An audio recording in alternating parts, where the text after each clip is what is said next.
Mozart Requiem habe ich erst begegnet, ich war vielleicht 19 Jahre alt, in England natürlich, und natürlich war das ein Schlüsselerlebnis.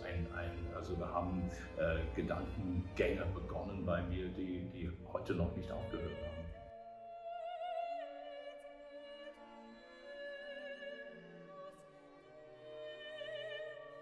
Was fasziniert Sie so an dem Werk? Die vielen Legenden und Anekdoten und Geschichten, die um das Werk stehen, das zu sortieren und zu lernen, was wirklich da ist. Und dieses Werk auch, finde ich, in einem Kontext zu stellen, das nicht nur mit dem Ende von Mozarts Leben zu tun hat, sondern auch vorausschauend, was das für die Musikgeschichte bedeutet hat. Ja. Dieses Stück übt eine Faszination aus, die nicht nachlässt. Ja, die Unvollendetheit ist wirklich Teil des Faszinierenden auch natürlich. Und wann hat sich das herausgestellt, dass Sie sagen, ich muss da selber was machen? Schon, wenn man als Sänger, als Dirigent diesem Werk begegnet in frühen Jahren, also ich war 19, 20, man nimmt diesen Bruch wahr, mit Beginn vom Sanctus, dieser Stilbruch. Ich kann mich erinnern, also mit 19, sehr, sehr gerührt zu sein von diesem Unvollendetsein, aber ich habe auch gedacht, ja, was machen wir jetzt in dieser Situation? Es gibt ja unterschiedliche Erhaltungsgrade sozusagen. Es gibt das vollständige, den vollständigen Anfang. Es gibt dieses fragmentarische Lacrimosa, aber es gibt ja der größte Teil des von Mozart angefangenen Teiles besteht ja in so einer unvollständigen Niederschrift. Wie gehen Sie damit um? Naja, das Fragment übt einen Einfluss aus. Also das Nicht-Vorhandene übt einen Einfluss aus auf das, was wir haben. Und das sieht man manchmal. Unerwartete Viertelpausen oder Fermaten, harmonische Gänge, die sich alleine nicht erklären. Die erklären sich nur durch das, was vermutlich dazu gekommen wäre.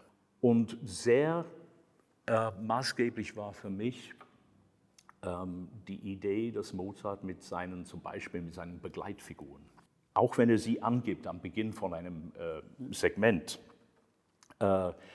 es ist höchst unwahrscheinlich, dass sie dann schematisch so laufen bis Ende des Satzes. Die werden variiert. Und wonach werden sie variiert? Natürlich nach dem Gang des Textes, nach Textinhalt, also sinnbildlich, illustrativ. Und gerade bei einem so bildhaften Stück wie das Requiem, die Bildhaftigkeit der Vervollständigungen war für mich extrem wichtig.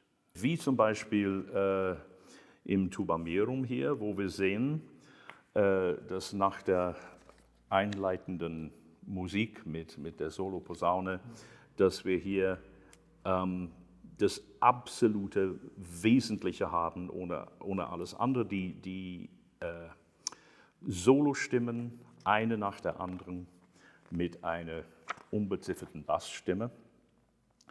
Aber Sachverhalt ist das Hervortreten vor dem letzten Richter, also die Unsicherheit, persönliche Unsicherheit, das Flehen um Beistand. Das sind sehr, sehr starke Bilder. Aber wie man sieht, ist er durchaus in der Lage, in der Bassstimme durchgehende Achtel zu schreiben, mehrere Takte hintereinander, wo man denkt, aha, diese Begleitfigur ändert sich offenbar von Abschnitt zu Abschnitt, und zwar wonach dann? Ja, natürlich nach Sachverhalt.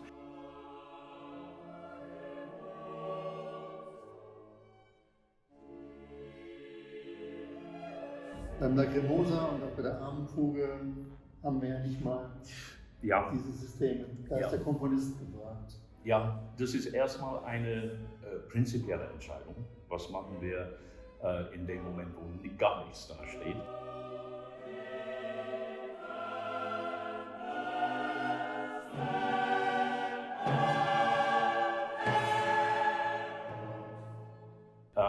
Und es gehört zur Philosophie von dieser Edition, dass in dem Moment, wo keinen Ton zu sehen ist von Mozart auf der Seite, dann ist auch nicht Süßmayr gefragt. Also wenn der Satz teilweise von Mozart ist. Wir nehmen kein Süßmayr, sondern wir sagen, wir ergänzen. Wir haben ja schon angesprochen, die Teile, von denen nichts von Mozart ist. Sanctus bis Schluss.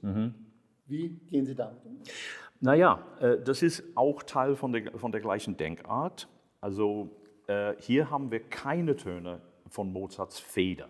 Höchstens haben wir Vermutungen, das könnte hier und da ein Floskel oder irgendwas von Mozart gewesen sein. Die berühmte Diskussion über, ob Skizzen vorgelegt haben nach seinem Tod, ob Süßmayr Zugang zu diesen Skizzen gehabt hat. Alles Vermutung, und die Idee auch von dieser Edition ist, das Grad der Vermutung möglichst gering zu halten.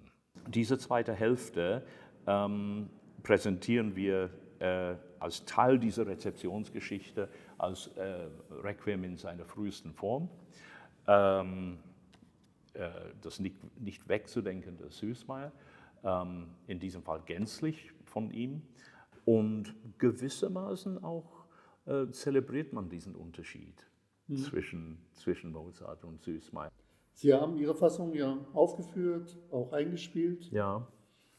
Wie war das so mit dem Orchester und dem Chor? Mussten Sie Überzeugungsarbeit leisten oder ist es positiv aufgenommen worden? Ich muss sagen, ich habe das mit der Akademie für Alte Musik Berlin gemacht. Ich habe ein sehr gutes Verhältnis mit dem Orchester und da war absolut keine Überzeugungsarbeit notwendig. Der Chor singt mit Ausnahme von den hinzukomponierten Sachen das bisherige, also ditto für den Chor. Was mir wirklich sehr viel gegeben hat, ist, dass ich nachher vom Orchester, nachdem sie Aufnahme gehört haben, Reaktionen gehabt haben, wo sie gesagt haben, das ist was Tolles. Wenn jemand Sie fragt, warum man nun ausgerechnet Ihre Fassung machen soll, Ja. welchen Satz sollte der sich anschauen? Ich glaube, das Tuba-Mirum. Ich glaube, das Tuba-Mirum. So glücklich wie ich bin mit dem Verlauf von Lacrimosa. Also wenn man, sage ich mal, von der technischen Seite das anschauen will, dann ist es die Seite, je nachdem, was man finden will.